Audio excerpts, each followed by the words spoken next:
morning, everybody. Happy Thursday. So good to see you this morning. I'm Lou Solomon. This is Human Touch.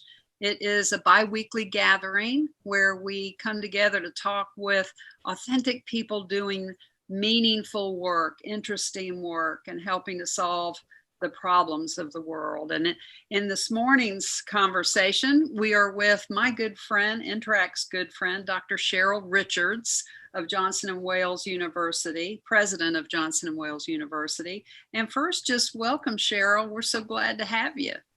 Thank you, Lou, and Interact. It's nice to see you guys again. Yeah, great. Well, let's just jump right in. Cheryl, you have been called a trailblazer in higher education. And I know just since I've known you, you've been making leaps and strides, and you have these accomplishments behind you. I mean, before you were at Johnson & Wales, of course, you were regional dean and CEO of the Charlotte campus for Northeastern University. So where does that drive come from? Where's the love affair with higher education coming from? Yeah, it's a great question, Lou. And I think when you get to this point in your midlife crisis of a career, you pause and look back and say, how did I get to where I am? And some of it was intentional, and I think some of it was serendipity, and some of it was probably part of a bigger plan. When I think about getting into higher education, I'm now in my 32nd year working in higher ed and actually being paid for that work. So it's been a long journey. And I remember early in my career seeing individuals who were what they call lifers in higher ed. And a director of admissions one time was standing up giving a presentation, and she said, "This is my 30th year in higher education." And I was like, oh, that poor woman. Like, it's just like, how do you find yourself in a 30-year career? And then here I am, today, living that dream. And, I think it started off as a fun passion, informed a lot by my graduate work. My graduate work was in student affairs in higher education, and the notion of being able to be part of someone's journey at that critical maturational point when they're leaving home for the first time and exploring the world on their own and testing their own values and their preconceived notions of what life is and should be like, and getting exposed to new thoughts, new ways of thinking, new individuals, new populations, new career opportunities. That was pivotal for me. And I found my passion in that in graduate school. And I said, I think I want to be part of that journey for people. And now I have the great opportunity to do that on a really large scale. Yeah, I know that it's hard to describe, but after my graduate work, I really missed the feeling of being at some sort of pulse or center of learning and being in touch with. I mean, there's just a really special ecosystem about all of that, and of course you're square up in the heart of it. Well, Cheryl, you took on your term at Johnson & Wales University on June 15th, 2020. Wow. I mean, that was a little more than a year ago. So it was in the grip of COVID. Tell us what that was like. What were you faced with when you walked into that office? Yeah. Well, I'm hoping I may find some time to write a book about it, because it certainly was a journey. And for anyone who's read a lot of leadership books, there's a great one called The First 90 Days. And it's a lot of lessons around what you should or should not do in your first 90 days in a new role. And I've decided that I think I'll call the author of that and ask if I can do a spin-off and do the first 90 days pandemic style, because there were certainly a lot of things that I learned coming into the pandemic. I've been keeping a journal just to kind of capture a lot of the things that took place in the first year on this campus. And so I'll take us back to really before I started in March of 2020, when the pandemic hit. Johnson & Wales, like every other university in the United States, decided around that spring break time that students were off campus and they should stay off campus and they should go back home. And so Johnson & Wales, similarly had sent all of the students home in the spring quarter that we were on there. And, most people didn't think it was going to be for long, but it turned out to be a very long time. We are known for culinary programs. And so we had a lot of students who were in the culinary arts programs that rely on hands-on learning and learning in laboratories and the kitchen environment. And that's very hard to do in an online streaming environment. The other complexity that Johnson & Wales had is that at that same time that the pandemic hit, the university was making a transition between a quarter system to move to the semester system. And so there were a lot of requirements that we needed to have our students complete in order to make that transition. And completing a semester or a quarter online wasn't going to be sufficient. So 3 weeks after I started here, we actually brought about 250 students back on campus right after July 4th and created 6 weeks of intensive learning to finish up their lab courses that were part of the quarter system and then prepare them to enroll in a semester system later on. And we were very successful at that. It was actually a nice trial for us to see how we could operate in a COVID environment. Over those 6 weeks, our faculty were amazing. They came back, they taught in the classrooms. We installed plexiglass and had masks and social distancing, and they really worked the students hard for 8 hours a day to try and complete the material. The students lived in the residence halls, and we came out of the end of the summer with 0 cases of COVID. And I think that was a real testament to the grit of the faculty and staff and the commitment to get the students through and not have anyone miss any more time. So we learned a lot from that. And then in the fall, we opened our doors to about 1,000 students to come back and join us on campus. Really felt like it was important for first year students to have a traditional experience on campus or as close to that as possible. Back to that maturational development that happens between leaving high school and going to college, we thought was really important. So we were sort of back to normal operations in the fall with our first year students on campus, with anyone who had lab courses taking those classes on campus. Now, of course, we were all masked and socially distant and, trying to create barriers to keep people safe. No large gatherings and no, pom-poms and, the song and dance that comes with the traditional first year experience, but the academic experience was as close to normal as we could get it. And so, we kind of, I think we were probably eased back into that normalcy more so than other institutions. Today, I was just over welcoming about 200 new freshmen and their parents in our new student orientation. And I will tell you, it's back to normal for us. We had the music piping in, we had the orientation leaders with their placards, waving and cheering. We had parents sitting in our gymnasium with their students. And ready to get back to the normalcy of what they've all been anticipating that college life will be like.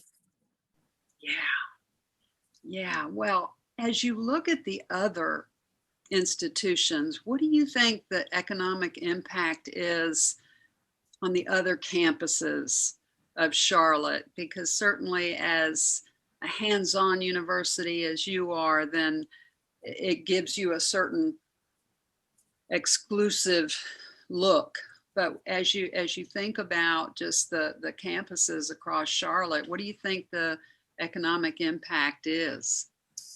Well, I can tell you the economic impact. There's, lots of reports that we follow now about enrollment being down in general across higher education. And what was interesting to me is, even the community colleges, which are really affordable options for people, are down significantly. And so, I have regular meetings with the leaders of the major large institutions in Charlotte, CPCC, Queens, UNC Charlotte, Johnson C. Smith, and ourselves.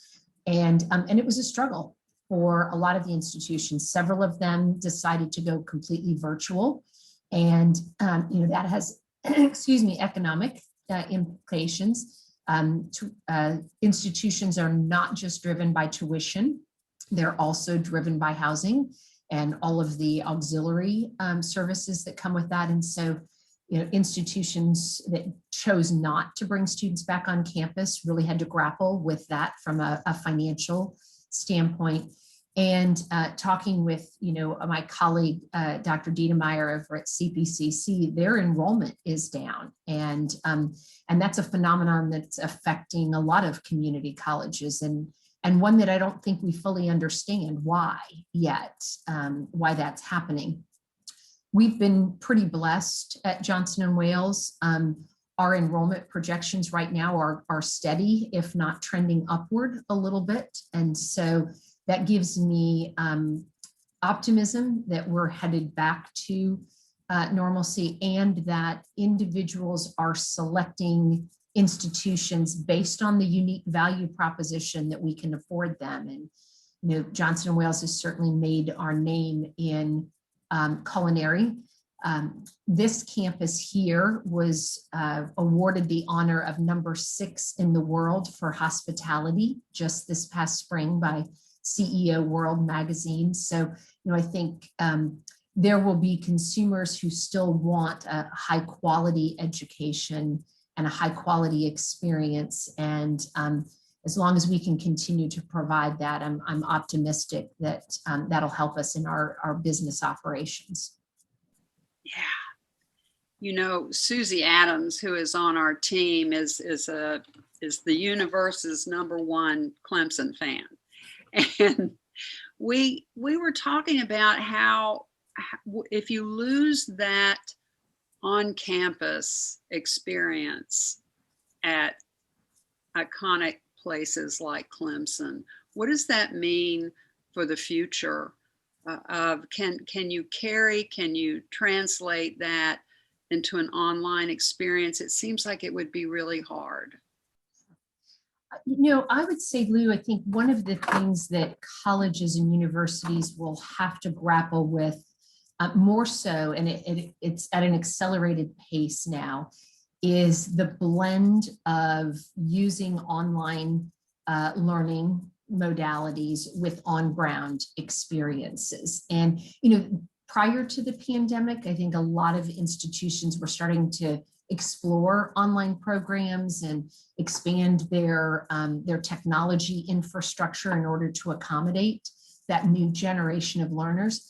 And what the pandemic did was essentially, accelerate that and put it on steroids. And so we now are having conversations around what's the right mix.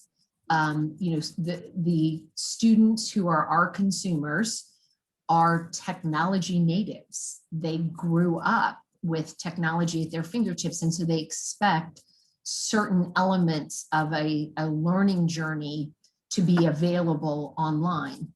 They frankly expect a lot of the services to be available 24/7 and at their fingertips. So we're having a lot of significant conversations about what's the right mix of allowing accessibility and allowing access to resources, but not diminishing the all of the other things that make the college experience worthwhile and valuable from that student development perspective, right? Exploring, new friend groups and, testing out how to balance school and other commitments. So I think that's something that colleges and universities will grapple with in the coming years. And I would have to imagine too that for faculty, it has to be tough in terms of having to make a transition to become the virtual teacher, facilitator, professor who in the past was able to reach out and connect and walk the classroom, and it's catching them mid-stride. They're not coming into this without some difficulty, I'm sure.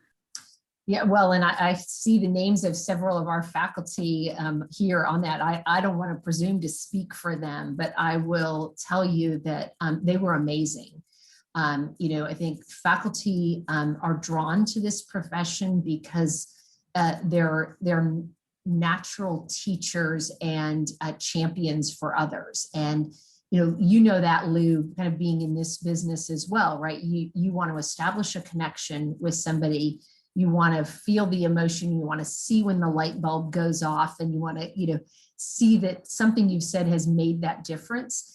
And that's hard when you're looking on a Zoom screen with 20 boxes and, trying to see, is somebody multitasking, or have they turned off their camera because they're doing something else? Or is it just because they don't have the technology or the access, to have a camera on the top of their screen? So it was quite a learning curve, I think, particularly for our faculty, because we're all about experiential learning at Johnson & Wales. And, it's about the applied learning, and Zoom doesn't always allow you to have that application in real time, in a real connected way. So I know, most of them, when we said, we'll have the option to come back to return to normalcy, said, hallelujah, we're ready to come back to the classroom and be there with our students. Yes, well, you are singing our song. There are good things that have come from it too. We value and count our blessings in terms of having quickened our services and the global reach that we have. But we, just like you, want to see that light bulb, want to be in proximity with people in the transfer and experience of learning. Absolutely. Well, we always like to ask the leaders who graciously spend a little time with us, who might you think of in terms of an individual that helped shape you as a leader? One thing we notice is that, great leaders tend to know who, what, where, in terms of environments, and have shaped them in their core values. And who comes to mind for you? I thought a little bit about that question when I saw you send it over. And the very first people I would say that popped into my head were my parents. They were so inspirational for me as a young person, giving me the confidence to say, you can do whatever you want to do. And you will be exceptional at what you want to do. And I think that's important, right? To come into a leadership journey with self-assurance and self-confidence to be able to step into new roles. But I also think that humility is equally as important in that. And I don't want to call it any single person, but I think in my leadership journey, I was bordering on being too ambitious and overly ambitious in order to move into roles of greater responsibility. And I had a number of individuals in those journeys that gave me really good feedback along the way, and kind of put in my checked my own ambitions to say, not at the expense of people. And I think that was really good, right? To balance the aspirations and the ambition with humility. And So I won't call out anybody other than my parents, who I think were really influential, but across the way, I was blessed with so many mentors, both in the field of higher education as well as outside of the field of higher education, who along the way have continued to give me nuggets and ways to look at the world. And I think having that opportunity for feedback and listening to it, and getting it from leaders in the industry. Tony Zeiss was a mentor of mine when I was at CPCC, and really kind of helped me in my aspirational journey to becoming a president. But then Bob Morgan was at the Charlotte Chamber of Commerce, and he was a mentor, and he was my mentor from a community standpoint. What are you doing to uplift the community? And how are you using your leadership position to influence the greater good of Charlotte? And, both of those were equally as important to me in this role that I'm in now, because it's about leading the institution, but it's about leading the institution for the students that are here. And ultimately the students are going into the workforce, and they are the representatives of our university, as employees. And we want to make sure that we're aligned with that as well. So I think having that blend of mentors who can look at it from the lens and the acronyms that we use in higher ed, but look at it from a lens outside of the industry was really pivotal in my journey. Yeah. We have a question for you, and you might want to address it and ask for further comment from your faculty. But it goes like this: the pandemic changed the food and hospitality industry in some ways, perhaps forever. How are you adapting your learning to reflect those changes and new models?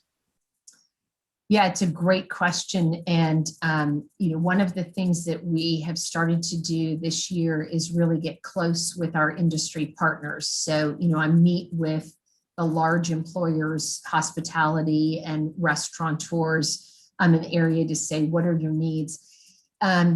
It has been fascinating for me to see how the pandemic changed the economics of restaurants. They have always lived on very thin margins, and now they've not ever had to really compete for talent, really top talent, because it was an entry way for a lot of people who then wanted to move on to other careers. And that's not the case anymore. There you can go, virtually half the restaurants in Charlotte right now have some sort of sign on their window that says, please be patient with us. Either our hours have changed, or we don't have enough cooks, we don't have enough chefs, we don't have enough servers, we don't have enough bartenders. And so they've had to modify their business operations based on the talent that is available coming out. And, I was talking with a very large employer recently who said, we'll take 200 students as soon as you have them. We'll take them here. And I've said, I don't necessarily have them yet. And not only do I not have them in the right today, but they've got to go through the learning journey, right, to become prepared. And so we're starting to think about ways that we can partner with employers in short-term certifications, short-term skill development that will give them access to that talent more quickly than they would have had previously. And I think this is similar to what the IT industry faced a few years ago with the IT boom, right? They couldn't find people fast enough.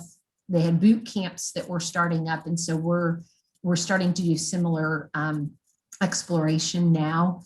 I'm really excited, and I'll say, as I know many people here are from Charlotte, we launched this past year a partnership with a celebrity chef, David Burke. He's out of New York, has several restaurants in New York, New Jersey area, but opened 2 restaurants here in Charlotte at Le Meridien Hotel. One is Red Salt, which is indoors, and then Cloud Bar, which is upstairs. And he was one of the first that said, I want to create a really unique partnership with Johnson & Wales to bring high quality talent into my restaurants. And so we created the David Burke's Fellows Program and identified students out of our culinary arts program, as well as out of our hospitality management program.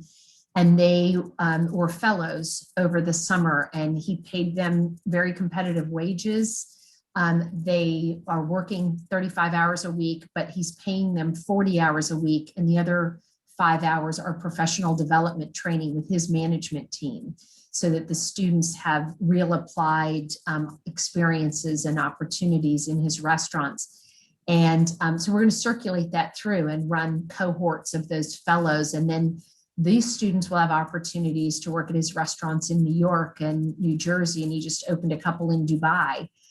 So those kinds of partnerships, I think, will change. And I think that's how the industry is going to start to look to us, just as they did, trying to figure out how to solve the technology boom a few years ago. Yeah. Well, we're right at time, but let me ask you, we are all so proud of Johnson & Wales. It is truly a jewel. When we talk about Charlotte, it's just one of those natural resource campuses that makes us so proud of the city. What do you want us to know about Johnson & Wales as we wrap up our program? What might we not know? You just told us some really exciting things. Is there anything else you'd like to tell us about? Yeah, well, I think I would say, we are open for the community is the one thing that I would like to say. In the pandemic, we got away from some of our opportunities for the business community, for children's cooking camps and things of that nature to come in. And those are all back and available for the community to come and take part in.